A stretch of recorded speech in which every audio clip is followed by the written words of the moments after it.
From CBS News Bay Area, this is the Afternoon Edition. Right now on the Afternoon Edition, more gun violence breaks out on Bay Area roadways as the latest shooting on 580 shuts down the morning commute. Good afternoon, I'm Elizabeth Cook. And I'm Ryan Yamamoto. The dangers of Bay Area roadways continues as in San Jose. They're dealing with yet another deadly crash this afternoon. This time it was a two-car wreck near the intersection of Capitol Expressway and Snell Avenue. This happening around 1 this morning, and when police arrived on the scene, they found two victims. Both were rushed to local hospitals, where police say one driver died from their injuries and the other remains in critical condition. That area was closed off in both directions for hours while authorities finished their investigation and cleared that scene. The cause of the crash has not been determined yet. This marks San Jose's 28th deadly crash of the year. And to try and combat those numbers, San Jose is one of 3 Bay Area cities that could soon get automated speed cameras. The other 2 being San Francisco and Oakland, along with Los Angeles, Glendale, and Long Beach. It would be part of a 5-year pilot program to see if they help cut down on these kinds of accidents. But opponents of the program, well, they're worried that it will be an invasion of people's privacy. And in Oakland, CHP is investigating yet another shooting on 580, this one in the westbound lanes just after Grand Avenue. Luckily, this time, CHP says no one was hurt after reports came in this morning of someone firing from a car. Traffic was stopped for about 30 minutes while officers investigated. But all lanes have since reopened. No arrests at this time. And in San Francisco, police have arrested 4 people in connection to a shooting back in April near Grant and Columbus Avenues in the city's North Beach neighborhood. Investigators say it started when the group of men tried to rob another man at gunpoint. A fight then broke out and shots were fired. When officers arrived, they found a 23-year-old man dead at the scene. 4 other people were injured in the shooting as well.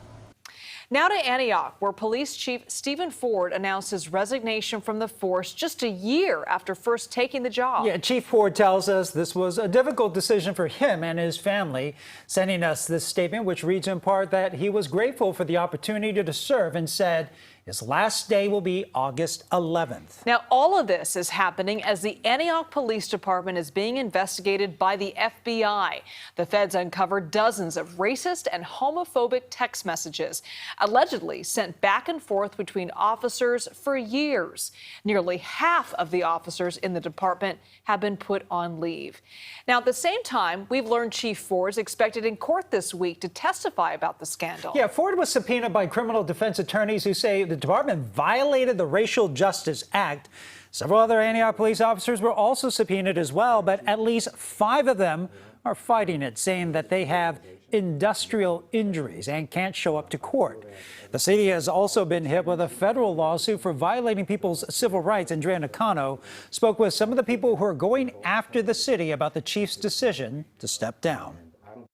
Something that you could possibly know that was going to come just due to all the scrutiny and stuff coming into Antioch Police Department, to where everybody is trying to either run and get far away or duck and hide. Adam Carpenter says he was arrested in November of 2020 for possessing a firearm. All the officers that made the arrest are implicated in the texting scandal. Carpenter thought Chief Stephen Ford was different than the rest of the department. I was actually marching on the side of him at the last march, to where it must be too much for him to bear, or it must be overwhelming, or he possibly could be in fear, which we all are. Chief Ford came after the texting scandal came to light. Shagufa Khan, who is also a plaintiff in the case, believes the chief made great strides to mend relationships with the community. It is a sad day for the city of Antioch. He was sort of our last hope. I mean, when he got hired to the job, he had a lot of positive initiatives, community engagement, getting the officers to the community, respect, care. So him stepping down is just a slap in the face to the community. Well, we also reached out to Antioch Mayor Lamar Thorpe, who declined an interview, citing he hadn't yet spoken to the chief himself. As for what happens next for an already embattled department, we spoke to District 2 Council Member Mike Barnica.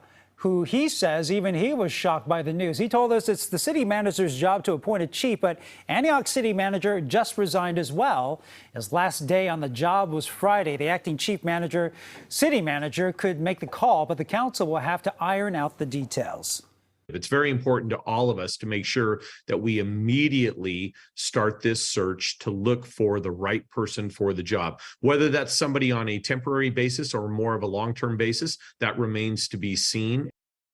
That was Mike Barbanica. Antioch City Council will discuss the search when they meet on Tuesday. Stay up to date with this ever-evolving story on our website at KPIX.com. Take a live look over Oakland this afternoon as the Bay Area Air Quality Management District has extended their air quality advisory through today because of wildfire smoke coming in from Oregon. You can see kind of a little bit of that haze in the air, and you might be able to smell smoke depending on where you are. So let's get to the first alert meteorologist, Jessica Burt. So what's in store for this Thursday? You know, right behind me, I actually have a live look just from our camera from Mount Diablo, and it is a gloomy one over there. It's actually super hazy from all that smoke that we're seeing. Let's take a quick look just a little bit larger. Heading into these afternoon hours, our air quality is still in that moderate to unhealthy category for many of us in our inland areas. Take a look at our current air quality map right now.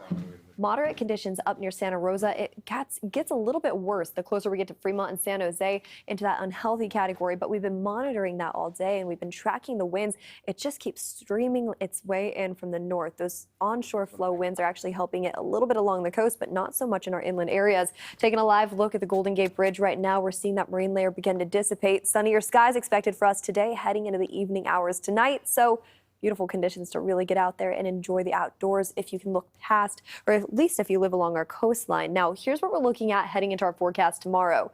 The big weather story for us, despite the fact that we have poor air quality off in our inland areas, it's the heat wave that's about to come as early as tomorrow morning. This starts at 11 a.m., this heat advisory, extending all throughout Friday and our Saturday forecast. I'm going to have more on that and how that'll impact us heading into this weekend. Now back to you. All right, Jess, thanks so much. Well, the impending closure of Golden Gate Field's racetrack will impact hundreds of households as workers scramble to figure out what's next once the racetrack closes this December. It's left trainers and other stable workers in limbo, not sure what they'll do or where they're going to go next, as this is the last horse track in Northern California, including many low-wage workers who not only work the track, but live in dorms or trailers near the stables. The logistics of it all is just a little scary. It's just such a sudden 6 months is a pretty quick notice that your life is going to change completely. The owners of the track say they are consolidating racing operations at its higher profile tracks in Southern California. But Jackie, as you saw there, and several other workers we spoke to at the track say they most likely won't be making the move south. Well, researchers at UC San Francisco say they may have identified the gene that lets people catch COVID, but never develop symptoms, known as COVID dodgers. They think the gene helps their immune system spot the virus quickly and target it. Their research is ongoing, but at this point, only about 10% of people studied carried that gene, and researchers hope this discovery will lead to better and faster COVID-19 treatments.